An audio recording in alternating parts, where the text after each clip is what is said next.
Hi friends, നമ്മൾ ഇന്ന് ഇവിടെ ഷെയർ ചെയ്യുന്നത് പോർച്ചുഗീസുകാരെ കുറിച്ചുള്ള പാർട്ട് 2 ആണ്. യൂറോപ്യന്മാരുടെ വരുന്ന സംഭാവനകളിലുമുള്ളതാണ് പോർച്ചുഗീസിൻ്റെ പാർട്ട് 1. നമ്മൾ എന്തൊക്കെയാണ് പറഞ്ഞത്, പോർച്ചുഗീസുകാർ എപ്പോഴാണ് എന്താ വന്നത്, എന്തിനു വേണ്ടിയാണ് വന്നത്, എവിടെയൊക്കെയാണ് അവിടെ വാണിജ്യ കേന്ദ്രങ്ങൾ, പിന്നെ വാസ്കോഡഗാമയുടെ ഏറ്റവും പ്രധാനപ്പെട്ട പോയിൻറ്റ്സ്, വാസ്കോഡഗാമയെക്കുറിച്ച് നമ്മൾ പഠിച്ചിരിക്കേണ്ട പോയിൻറ്റ്സ് ഒക്കെ പറഞ്ഞു.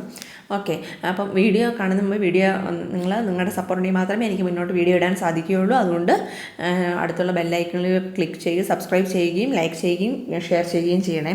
ഓക്കെ, അപ്പോൾ നമുക്ക് നോക്കാം. ക്ലാസ്സിലേക്ക് കിടക്കാൻ സമയം കളയുന്നില്ല. പെഡ്രോ അൽവാരസ് കബ്രാൾ, വാസ്കോഡഗാമയെ പോലെ ഒരു പ്രധാനപ്പെട്ട ഒരാളാണ് പെഡ്രോ അൽവാരസ് കബ്രാൾ. അപ്പോൾ പെഡ്രോ അൽവാരസ് കബ്രാൾ എന്ന് പറഞ്ഞാൽ എന്താണ്, ആരാണ്? അപ്പോൾ വാസ്കോഡഗാമയുടെ പിൻഗാമിയായി ഇന്ത്യയിലേക്ക് എത്തിയ പോർച്ചുഗീസ് നാവികനാണ് പെഡ്രോ അൽവാരസ് കബ്രാൾ. ഓക്കെ, എപ്പോഴാണ്? 1500. അയാൾക്ക് പിന്നെ അയാളുടെ മെയിനായിട്ടുള്ള കാര്യങ്ങൾ പറയുകയെന്ന് വെച്ച് കഴിഞ്ഞാൽ 33 കപ്പലുകളും 1500 ആളുകളും ഉണ്ടായിരുന്ന ആ സംഘത്തിൽ പകൽക്കാരായ ഒരു യാത്രയ്ക്ക് ശേഷം കബ്രാൽ ഇന്ത്യയിൽ വന്നപ്പോൾ 6 കപ്പലുകളെ അവശേഷിച്ചിട്ടുണ്ടായിരുന്നുള്ളൂ. കബ്രാലിൻ്റെ പ്രതിനിധിയാണ് ആര്? ഐറസ് കോറിയ എന്ന് പറഞ്ഞ ഒരു സാമൂതിരിയായി ഒരു ധാരണയിലെത്തുകയും തൽബലമായി കോഴിക്കോട്ട് ഒരു വ്യാപാരശാല നിർമ്മിക്കാനുള്ള അനുവാദം പോർച്ചുഗീസുകാർക്ക് ലഭിക്കുകയും ചെയ്തു. ഇതൊക്കെ കേട്ടോ പെഡ്രോ അൽവാരസിനെ കുറിച്ച് പറയാൻ, നിങ്ങളതൊന്ന് കേട്ടിരുന്നാൽ മതി. പിന്നെ കോഴിക്കോട് ഉണ്ടായിരുന്ന അറബികളും പോർച്ചുഗീസുകാരും തമ്മിൽ നിലനിന്ന തീവ്ര മത്സരം പോർച്ചുഗീസുകാരും കോഴിക്കോടും തമ്മിലുള്ള ബന്ധത്തിൽ ഒരു പ്രതിസന്ധി ഘട്ടം സൃഷ്ടിച്ചു. കോഴിക്കോട്ട് തുറമുഖത്തുണ്ടായിരുന്ന ഒട്ടേറെ അറബി കപ്പലുകളെ പോർച്ചുഗീസുകാർ പിടിച്ചെടുക്കുകയും കപ്പൽ ജോലിക്കാരെ കൂട്ടത്തോടെ കൊല്ലുകയും ചെയ്തു. ഇതിൽ കോപാകുലരായ ജനങ്ങൾ പോർച്ചുഗീസുകാരുടെ വ്യാപാരശാലയില്ലേ അത് നശിപ്പിക്കുകയും പോർച്ചുഗീസുകാരെ വധിക്കുകയും ചെയ്തു. എന്നിട്ട് സംഭ്രാന്തരായ കബ്രാള് കോഴിക്കോട്ട് നിന്ന് കൊച്ചിയിലേക്ക് കപ്പൽ കയറി. അപ്പോൾ പോർച്ചുഗീസുകാർക്ക് കൊച്ചിയിൽ ഒരു വ്യാപാരശാല നിർമ്മിക്കാൻ കൊച്ചി രാജാവ് അനുമതി നൽകി. കൊച്ചിയിൽ അതാണ് പറയുന്നത്, കൊച്ചിയിൽ പണ്ടകശാല സ്ഥാപിച്ച പോർച്ചുഗീസ് നാവികൻ ആരാണെന്നുള്ളത്? Pedro Alvares Cabral. ഒന്നുകൂടെ പറയാം, ഈ വാസ്കോഡഗാമയുടെ പിൻഗാമിയായി ഇന്ത്യയിലെത്തിയ ഒരാളാണ് ആര്? Pedro's Alvares Cabral. 1500. അപ്പം 33 കപ്പലുകളും 1500 ആളുകളും ഉണ്ടായിരുന്ന ആ സംഘത്തിലെ ആപാൽക്കരമായ ഒരു യാത്രയ്ക്ക് ശേഷം കബ്രാൾ ഇന്ത്യയിൽ വന്നപ്പോൾ 6 കപ്പലുകളെ ഉണ്ടായിരുന്നുള്ളൂ. 33 കപ്പലിൽ 6 കപ്പലുകൾ അവശേഷിച്ചിട്ടുണ്ടായിരുന്നുള്ളൂ. ഓക്കെ, അപ്പോൾ കോഴിക്കോട് ഉണ്ടായിരുന്ന അറബികളും പോർച്ചുഗീസുകാരും തമ്മിൽ നിലനിന്ന തീവ്ര മത്സരം പോർച്ചുഗീസുകാരും കോഴിക്കോട്ടും തമ്മിലുള്ള ബന്ധത്തിൽ ഒരു പ്രതിസന്ധി ഘട്ടം സൃഷ്ടിച്ചു. അങ്ങനെ കോഴിക്കോട്ട് തുറമുഖത്തുണ്ടായിരുന്ന ഒട്ടേറെ അറബി കപ്പലുകൾ പോർച്ചുഗീസുകാർ പിടിച്ചെടുക്കുകയും കപ്പൽ ജോലിക്കാരെ കൂട്ടത്തോടെ കൊല്ലുകയും ചെയ്തു. ഇതിൽ കോപാകുലരായ ജനങ്ങൾ പോർച്ചുഗീസുകാരുടെ വ്യാപാരശാല നശിപ്പിക്കുകയും പോർച്ചുഗീസുകാരെ വധിക്കുകയും ചെയ്തു. അപ്പോൾ നമ്മുടെ പെഡ്രോ അൽവാരസിന് ഭയങ്കരമായിട്ട് പരിഭ്രാന്ത കയറി. അപ്പോൾ അയാൾ കൊച്ചിയിലേക്ക് കപ്പൽ കയറി. അപ്പോൾ പോർച്ചുഗീസുകാർക്ക് കൊച്ചിയിൽ ഒരു വ്യാപാരശാല നിർമ്മിക്കാൻ കൊച്ചി രാജാവ് അനുവാദം നൽകി.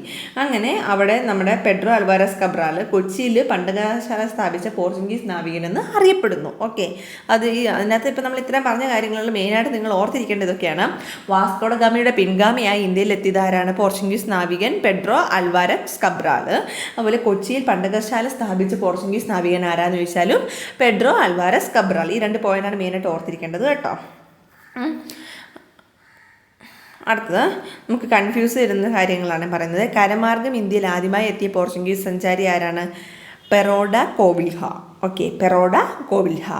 ആഫ്രിക്കയിലെ പ്രതീക്ഷ മുനിമ് കേപ്പ് ഓഫ് ഗുഡ് ഹോപ്പ് ചുറ്റി സഞ്ചരിച്ച ആദ്യ പോർച്ചുഗീസ് നാവികൻ ബെർത്തലോമിയോ ഡയസ് 1488. ഇത് 2 ഓർത്തിരിക്കണേ. കരമാർഗം ഇന്ത്യയിൽ ആദ്യമായി എത്തിയ പോർച്ചുഗീസ് സഞ്ചാരി ആരാണ്? പെറോഡ കോവിൽഹ. കരമാർഗം. ഓക്കെ, കരമാർഗം ഇന്ത്യയിലെത്തിയത് ഇവർ. പിന്നെ ഇന്ത്യയിൽ കടൽ മാർഗം കച്ചവടം എത്തിയ ആദ്യ യൂറോപ്യന്മാരാന്ന് വെച്ചാൽ പോർച്ചുഗീസുകാരാണ്. ഓക്കെ, അത് മാർക്കരുത്. ഓക്കെ, അപ്പോൾ ആഫ്രിക്കയിലെ പ്രതീക്ഷ മുൻപ് കേപ്പ് ഓഫ് ഗുഡ് ഹോപ്പ് ചുറ്റി സഞ്ചരിച്ച ആദ്യ പോർച്ചുഗീസ് നാവികൻ ആരാണ്? ബെർത്തലോമിയോ ഡയസ് 1488. പിന്നെ ഫ്രാൻസിസ്കോ ഡി അൽമാഡ 1505 to 1509 ആണ് അയാളുടെ കാലഘട്ടം.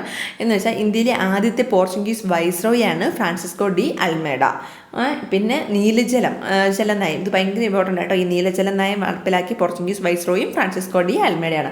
അപ്പം ഇന്ത്യയിലെ ആദ്യത്തെ Portuguese viceroy Francisco de Almeida നീലജല നയം നടപ്പാക്കിയത് ആരാന്ന് ചോദിച്ചാലും ഫ്രാൻസിസ്കോ ഡി അൽമേഡയാണ്. ഈ നീലജല നയം എന്താണെന്നറിയാവോ? ഈ ശക്തമായ നാവികപ്പടയെ വളർത്തിയെടുക്കുന്നതിലൂടെ സമുദ്ര മേധാവിത്വം സ്ഥാപിച്ച് പോർച്ചുഗീസ് വ്യാപാരം വളർത്തുക എന്ന നയമാണ് നീലനയം. കേട്ടോ, അപ്പോൾ അത് മറക്കരുത് കേട്ടോ. അതാണ് നീലനയം. അപ്പോൾ പോർച്ചുഗീസ് പ്രദേശങ്ങളുടെ ആദ്യത്തെ രാജപ്രതിനിധി 1505 ഫ്രാൻസിസ്കോ ഡി അൽമേഡയാണ് നിയമിതനായത്. അഞ്ച് ദ്വീപ്, കണ്ണൂർ, മലാക്ക, കൊച്ചി എന്നിവിടങ്ങളിലെ കോട്ടകൾ ബലപ്പെടുത്തുകയും പുതിയ കോട്ടകൾ നിർമ്മിക്കുകയുമായിരുന്നു അദ്ദേഹത്തിൻ്റെ പ്രധാന പരിപാടി. ഇതൊക്കെ നിങ്ങൾ അറിഞ്ഞിരുന്നാൽ മതി കേട്ടോ. അപ്പോൾ അയാളുടെ മെയിനായിട്ട് നമ്മൾ പഠിക്കേണ്ടത് എന്താണെന്ന് വെച്ച് കഴിഞ്ഞാൽ ഇന്ത്യയിലെ ആദ്യത്തെ പോർച്ചുഗീസ് വൈസ്രോയി ഫ്രാൻസിസ്കോ ഡി അൽമേഡയാണ്. നീലജല ബ്ലൂ വാട്ടർ പോളിസി നടപ്പിലാക്കിയ പോർച്ചുഗീസ് വൈസ്രോയി ആരാന്ന് വെച്ചാലും ഫ്രാൻസിസ്കോ ഡി അൽമേഡയാണ്. അതുപോലെ നീലജല നയം എന്താണെന്ന് വെച്ച് കഴിഞ്ഞാൽ ശക്തമായ നാവികപ്പടയെ വളർത്തിയെടുക്കുന്നതിലൂടെ സമുദ്ര മേധാവിത്വം സ്ഥാപിച്ച് പോർച്ചുഗീസ് വ്യാപാരം വളർത്തുക എന്ന നയം നീലജല നയം. ഓക്കെ, പിന്നെ നമ്മൾ അറിഞ്ഞിരിക്കേണ്ട ഒരാളാണ് ആര്? അൽബുക്കർക്ക്. 1509 to 1515 അയാളുടെ കാലഘട്ടം. ഇന്ത്യയിലെ രണ്ടാമത്തെ പോർച്ചുഗീസ് വൈസ്രോയി. അപ്പോൾ ആദ്യത്തെ പോർച്ചുഗീസ് വൈസ്രോയി ആരാണ്? Francisco de Almeida. രണ്ടാമത്തെ പോർച്ചുഗീസ് വൈസ്രോയി ആണ് ആര്? അൽബുക്കർക്ക്. ഇന്ത്യയിൽ പോർച്ചുഗീസ് സാമ്രാജ്യത്തിന് സ്ഥാപകനായി അറിയപ്പെടുന്ന ആരാണ്? അൽബുക്കർക്ക്.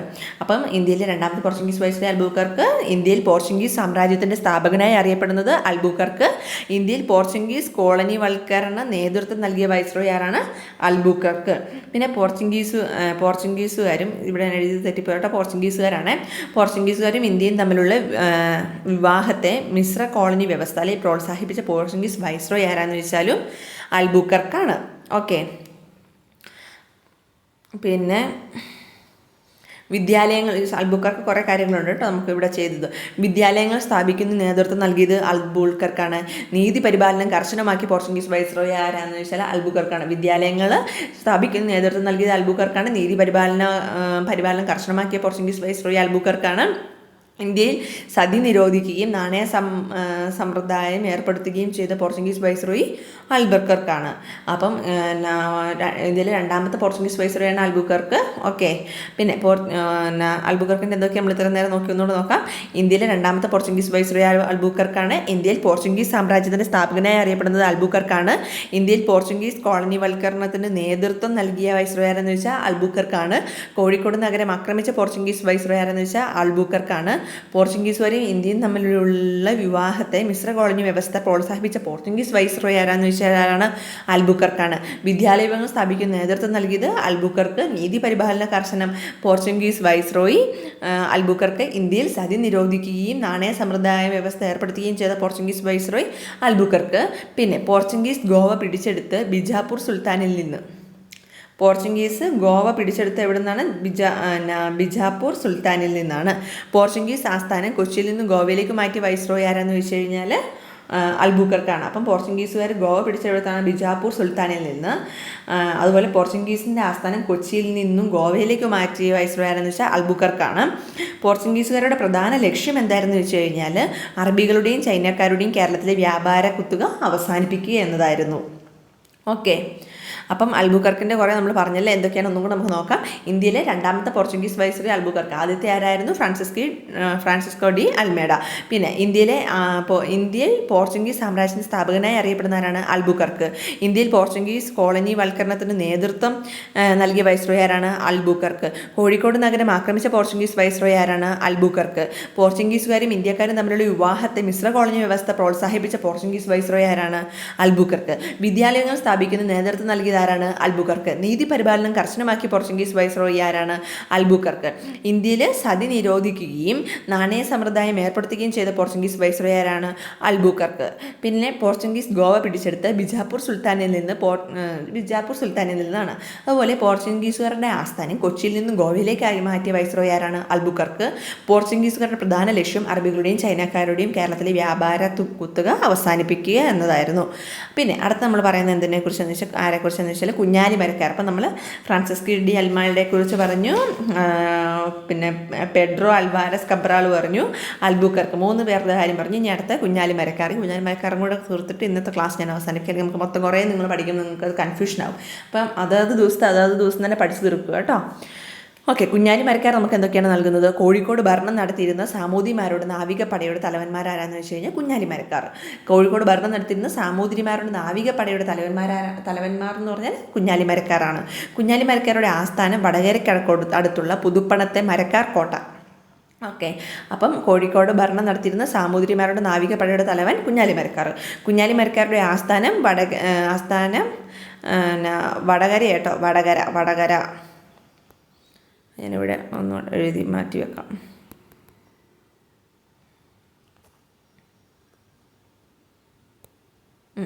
അതില്ലേ, വടകരയ്ക്കടുത്തുള്ള പുതുപ്പണത്തെ മരക്കാർ കോട്ട, കോഴിക്കോട്. ഓക്കെ, പിന്നെ പോർച്ചുഗീസുകാർക്കെതിരെ കുഞ്ഞാലി മരക്കാർ സ്വീകരിച്ച യുദ്ധമുറ എന്ന് പറഞ്ഞാൽ ഗറില്ലയാണ്, ഒളിപ്പോരെന്നും പറയും.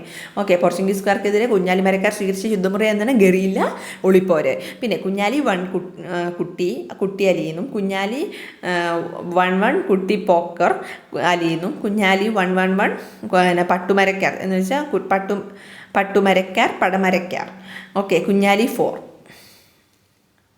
എന്നിങ്ങനെ 4 കുഞ്ഞാലിമാർ ഉണ്ടായിരുന്നു. അപ്പോൾ പോർച്ചുഗീസുകാർക്കെതിരെ കുഞ്ഞാലിമാർക്കാർ സ്വീകരിച്ച യുദ്ധമുറ ഗറിയിലാണ്, ഒളിപ്പോരെന്നറിയപ്പെടും. ഏതൊക്കെ കുഞ്ഞാലിമാരായിരുന്നു ഉണ്ടായിരുന്നത്? കുഞ്ഞാലി 1 കുട്ടി അലിയെന്നും, കുഞ്ഞാലി 2 കുട്ടിപ്പോക്കർ അലിയെന്നും, കുഞ്ഞാലി 3 പട്ടുമരക്കാർ, പടമരക്കാർ, കുഞ്ഞാലി 4 എന്നിങ്ങനെ 4 കുഞ്ഞാലിമാർ ഉണ്ടായിരുന്നു. പോർച്ചുഗീസുകാരുടെ കയ്യിൽ നിന്നും ചാലിയം കോട്ട തിരിച്ചു പിടിക്കാൻ സാമൂതിരിയെ സഹായിച്ചത് ആരാണ്? കുഞ്ഞാലി മരക്കാർ 3 ആണ്. ഓക്കെ, 111 ആണ്. പോർച്ചുഗീസുകാരുടെ കയ്യിൽ നിന്നും ചാലിയം കോട്ട തിരിച്ചു പിടിക്കാൻ സാമൂതിരിയെ സഹായിച്ചത് കുഞ്ഞാലി മരക്കാർ 3. ചാലിയം കോട്ട തകർത്തത് ആരാണ്? ഈ കുഞ്ഞാലി മരക്കാർ 3 തന്നെയാണ്. 111 ഓക്കെ, അപ്പോൾ പോർച്ചുഗീസുകാരുടെ കയ്യിൽ നിന്നും ചാലിയം കോട്ട തിരിച്ചു പിടിക്കാൻ സാമൂതിരിയെ സഹായിച്ചത് കുഞ്ഞാലി മരക്കാർ 3 ആണ്. ആ ചാലിയം കോട്ട തകർത്തതും ഈ കുഞ്ഞാലി മരക്കാർ 3 ആണ്. സാമൂതിരിയുടെ സൈന്യം പോർച്ചുഗീസുകാരിൽ നിന്നും ചാലിയം കോട്ട പിടിച്ചെടുത്ത് നശിപ്പിച്ചത് എന്നാണ്? 1571. ഓക്കെ, ഡേറ്റ് മറക്കരുത് കേട്ടോ, 1571. സാമൂതിരിയുടെ സൈന്യം പോർച്ചുഗീസുകാരിൽ നിന്ന് ചാലിയങ്കോട്ട പിടിച്ചെടുത്ത് നശിപ്പിച്ചത് എന്നാണ്? 1571. അപ്പം ചാലിയങ്കോട്ട പിടിച്ചെടുക്കാൻ സാമൂതിരിയെ സഹായിച്ചത് കുഞ്ഞാലി മരക്കാർ 3, നശിപ്പിച്ചതും കുഞ്ഞാലി മരക്കാർ 3. സാമൂതിരിയുടെ സൈന്യം പോർച്ചുഗീസുകാരുടെ കയ്യിൽ നിന്നും ചാലിയങ്കോട്ട പിടിച്ചെടുത്ത് നശിപ്പിച്ചത് എന്നാണ്? 1571. ചാലിയങ്കോട്ടയിലെ വിജയത്തെ പ്രകീർത്തിച്ചുകൊണ്ട് ഹാസി മുഹമ്മദ് 16-ാം നൂറ്റാണ്ടിൽ എഴുതിയ അറബി വാക്യം എന്താണ്? ഫത്ഹുൽ മുബീൻ, വ്യക്തമായ വിജയം. ഫത്ഹുൽ മുബീൻ എന്ന് വെച്ചാൽ വ്യക്തമായ വിജയം. ചാലിയങ്കോട്ടെ വിജയത്തെ പ്രകീർത്തിച്ചുകൊണ്ട് ഹാസി മുഹമ്മദ് 16-ാം നൂറ്റാണ്ടിൽ എഴുതിയ അറബി വാക്യം എന്താണ്? ഫത്ഹുൽ മുബീൻ, വ്യക്തമായ വിജയം. പോർച്ചുഗീസുകാർക്കെതിരെയുള്ള യുദ്ധത്തിലെ യഥാർത്ഥ വീരൻ എന്നറിയപ്പെടുന്ന ആരാണ്? കുഞ്ഞാലി 4. ഓക്കെ, പോർച്ചുഗീസുകാർക്കെതിരെയുള്ള യുദ്ധത്തിലെ യഥാർത്ഥ വീരൻ എന്നറിയപ്പെടുന്നത് കുഞ്ഞാലി 4.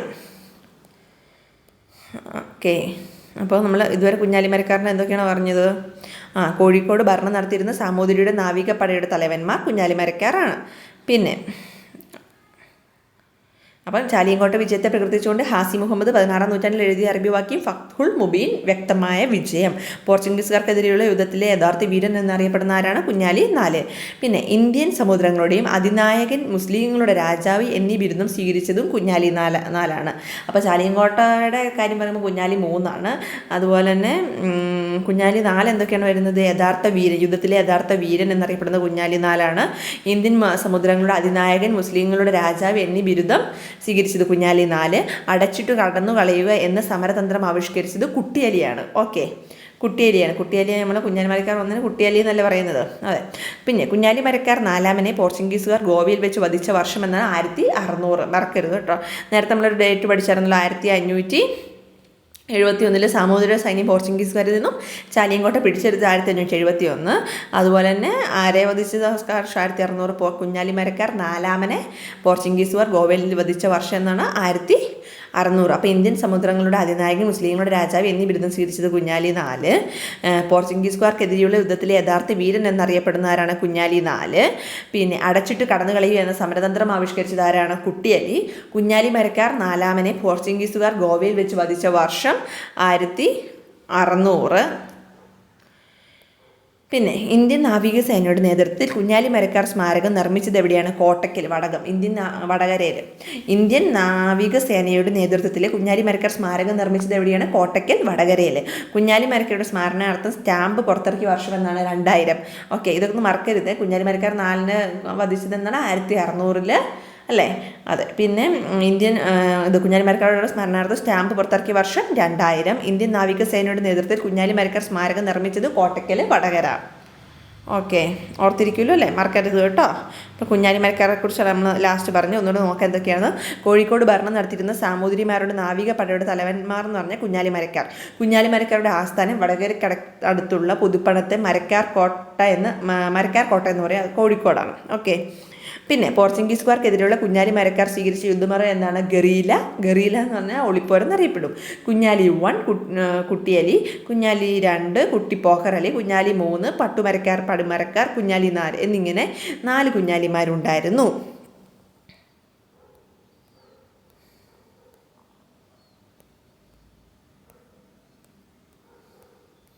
പിന്നെ നമ്മൾ പറഞ്ഞത് പോർച്ചുഗീസുകാരുടെ കയ്യിൽ നിന്നും ചാലിയങ്കോട്ട തിരിച്ചു പിടിക്കാൻ സാമൂതിരിയെ സഹായിച്ചത് കുഞ്ഞാലി മരക്കാർ 3 ചാലിയങ്കോട്ട നശിപ്പിച്ചത് കുഞ്ഞാലി മരക്കാർ 3 എന്നാണ് പിടിച്ചെടുത്തിട്ട് നശിപ്പിച്ചത്? 1571. പിന്നെ ചാലിയങ്കോട്ടെ വിജയത്തെ പ്രവർത്തിച്ചുകൊണ്ട് ഹാസി മുഹമ്മദ് എഴുതിയത് എന്താണ്? അറബിയിൽ എഴുതിയ വാക്യം ഫത്ഹുൽ മുബീൻ, വ്യക്തമായ വിജയം. പിന്നെ പോർച്ചുഗീസുകാർക്കെതിരെയുള്ള യുദ്ധത്തിലെ യഥാർത്ഥ വീരൻ എന്നറിയപ്പെടുന്ന ആരാണ്? കുഞ്ഞാലി 4. കുഞ്ഞാലി 4 വധിച്ച വർഷം എന്നാണ്? മരക്കാർ 4 പോർച്ചുഗീസുകാർ ഗോവയിൽ വെച്ച് വധിച്ച വർഷം എന്നാണ്? 1600. ഇന്ത്യൻ സമുദ്രത്തിലുള്ള അതിനായകൻ, മുസ്ലിങ്ങളുടെ രാജാവ് എന്നീ ബിരുദം സ്വീകരിച്ചവരാണ്? കുഞ്ഞാലി 4. അടച്ചിട്ട് കടന്നു കളയുക എന്ന സമരതന്ത്രം സ്വീകരിച്ചതാരാണ്? കുഞ്ഞാലി 4. ഇന്ത്യൻ നാവികസേനയുടെ നേതൃത്വത്തിൽ കുഞ്ഞാലി മരക്കാർ സ്മാരകം നിർമ്മിച്ചത് എവിടെയാണ്? കോട്ടക്കൽ, വടകര. കുഞ്ഞാലി മരക്കാരുടെ സ്മരണാർത്ഥം സ്റ്റാമ്പ് പുറത്തിറക്കിയ വർഷം എന്നാണ്? 2000. ഓക്കെ, അപ്പോൾ ഇത്ര നമ്മൾ പഠിച്ചല്ലോ അല്ലേ? നമുക്കൊന്നും കൂടെ നോക്കാം. ഇന്നത്തെ ക്ലാസ്സിൽ എടുത്തത് മൊത്തം ഞാൻ ഒന്നുകൂടെ പറഞ്ഞു തരാം. നമ്മൾ വാസ്കോഡഗാമ കഴിഞ്ഞിട്ട് പെഡ്രോ അൽവാരസ് കബ്രാലിനെ കുറിച്ചാണ് പറയുന്നത്. വാസ്കോഡഗാമയുടെ പിൻഗാമിയായി ഇന്ത്യയിൽ എത്തിയ പോർച്ചുഗീസ് നാവികനാണ് ആര്? Pedro Alvares Cabral. കൊച്ചിയിൽ പണ്ടകശാല സ്ഥാപിച്ച പോർച്ചുഗീസ് നാവികൻ ആരാന്ന് വെച്ച് കഴിഞ്ഞാലും പെഡ്രോ അൽവാരസ് കബ്രാളാണ്. ഓക്കെ. കരമാർഗം ഇന്ത്യയിൽ ആദ്യമായി എത്തിയ പോർച്ചുഗീസ് സഞ്ചാരി ആരാണ്? പെറോഡ കോവിൽഹ. ഓക്കെ. ആഫ്രിക്കയിലെ പ്രതീക്ഷ മുൻപ് അല്ലെങ്കിൽ കേപ്പ് ഓഫ് ഗുഡ് ഹോപ്പ് എന്ന് ചുറ്റി സഞ്ചരിച്ച ആദ്യ പോർച്ചുഗീസ് നാവികൻ ആരാണ്? ബർത്തലോമിയോ ഡയസ് എന്നാണ് 1488. പിന്നെ നമ്മൾ പറയുന്നത് ഫ്രാൻസിസ്കോ ഡി അൽമേഡയെ കുറിച്ചാണ്. 1505 to 1509 അദ്ദേഹത്തിൻ്റെ കാലഘട്ട ടൈം. അപ്പോൾ ഇന്ത്യയിലെ ആദ്യത്തെ പോർച്ചുഗീസ് വൈസ്രോയി ഫ്രാൻസിസ്കോ ഡി അൽമേഡയാണ്. പിന്നെ നീലജയം ബ്ലൂ വാട്ടർ പോളിസി നടപ്പാക്കി പോർച്ചുഗീസ് വൈസ്രോയി ആരാന്ന് വെച്ച് കഴിഞ്ഞാൽ ഫ്രാൻസിസ്കോ ഡി അൽമേഡയാണ്. എന്താണ് നീലജയം എന്ന് പറഞ്ഞാൽ? ശക്തമായ നാവികപ്പടയെ വളർത്തിയെടുക്കുന്നതിലൂടെ സമുദ്ര മേധാവിത്വം സ്ഥാപിച്ച് പോർച്ചുഗീസ് വ്യാപാരം വളർത്തുക എന്ന നയം നീലജല നയം. പിന്നെ അൽബുക്കർക്കിനെ കുറിച്ച് നമ്മൾ പറഞ്ഞു. 1509 to 1515 അയാളുടെ ശേഷമുള്ളതാണ് ഇന്ത്യയിലെ രണ്ടാമത്തെ പോർച്ചുഗീസ് വൈസ്രോയി. ആദ്യത്തെ പോർച്ചുഗീസ് വൈസ്രോയാണ് ആര്? ഫ്രാൻസിസ്കോ ഡി അൽമേഡ അല്ലേ? അതെ, ആദ്യത്തെ പോർച്ചുഗീസ് വൈസ്രോയി. പിന്നെ രണ്ടാമത്തെ പോർച്ചുഗീസ് വൈസ്രോയാണ് അൽബുക്കർക്ക്. ഇന്ത്യയിൽ പോർച്ചുഗീസ് സാമ്രാജ്യത്തിൻ്റെ സ്ഥാപകനായി അറിയപ്പെടുന്ന അൽബുക്കർക്ക്. ഇന്ത്യയിൽ പോർച്ചുഗീസ് കോളനി വൽക്കരണത്തിന് നേതൃത്വം നൽകിയ വൈസ്രോയി അൽബുക്കർക്ക്. കോഴിക്കോട് നഗരം ആക്രമിച്ച പോർച്ചുഗീസ് വൈസ്രോയി അൽബുക്കർക്ക്. പിന്നെ പോർച്ചുഗീസുകാരും ഇന്ത്യയും തമ്മിലുള്ള വിവാഹത്തെ മിശ്ര കോളനി വ്യവസ്ഥ പ്രോത്സാഹിപ്പിച്ച പോർച്ചുഗീസ് വൈസ്രോയി ആരാന്ന് വെച്ചാൽ അൽബുക്കർക്ക്. വിദ്യാലയങ്ങൾ സ്ഥാപിക്കുന്ന നേതൃത്വം നൽകിയതാരാണ്? അൽബുക്കർക്ക്. നീതി പരിപാലനം കർശനമാക്കിയ പോർച്ചുഗീസ് വൈസ്രോയി അൽബുക്കർക്ക്. ഇന്ത്യയിലെ സതി നിരോധിക്കുകയും നാണയ സമ്പ്രദായം ഏർപ്പെടുത്തുകയും ചെയ്ത് പോർച്ചുഗീസ് വൈസ്രോയി ആരാന്ന് വെച്ചാൽ അൽബുക്കർക്കാണ്. പിന്നെ പോർച്ചുഗീസ് ഗോവ പിടിച്ചെടുത്ത് ബിജാപ്പൂർ സുൽത്താനിൽ നിന്നാണ്. പോർച്ചുഗീസുകാർ ഗോവ പിടിച്ചെടുത്ത് ആരുന്നത്? ബിജാപ്പൂർ സുൽത്താനിൽ നിന്ന്.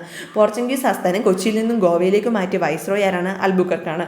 പോർച്ചുഗീസുകാരുടെ പ്രധാന ലക്ഷ്യം എന്താണെന്ന് വെച്ചാൽ അറബിയിലും ചൈനക്കാരുടെയും കേരളത്തിലുള്ള വ്യാപാര കുത്തക അവസാനിപ്പിക്കുക എന്നതായിരുന്നു.